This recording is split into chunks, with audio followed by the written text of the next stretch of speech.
1,70,000 विद्यार्थ्यांना मोफत प्रवेश मिळवून देणाऱ्या अश्विनी कांबळे यांचा सत्कार। नमस्कार, आपण बघत आहात एसपी न्यूज चाकूर।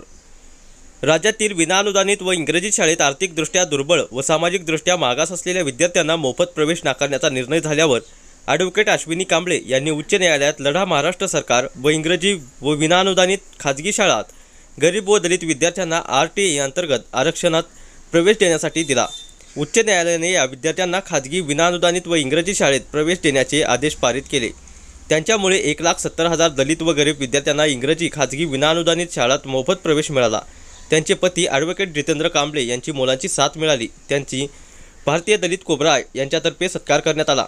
गेल्या 15 दिवसाखाली आम्ही एसपी न्यूज चॅनलच्या माध्यमातून एक बातमी प्रकाशित केली होती, ती म्हणजे दीनदलित अनुसूचित जमाती या विद्यार्थ्यांना मोफत शिक्षण मिळावे यासाठी उच्च न्यायालयात व खंडपीठात दाखल करण्यात आलं होतं व त्याचे दखल म्हणून एसपी न्यूज चाकूर या न्यूज चॅनलचे मुख्य संपादक सुनील शिंदे यांच्याशी बोलताना ॲडव्होकेट भारतीय दलित कोब्राचे संस्थापक अध्यक्ष विवेकभाई चव्हाण यांनी आभार व्यक्त केले। एसपी न्यूज चाकूरसाठी मुख्य संपादक सुनील शिंदे, उपसंपादक पवन हनुमंते।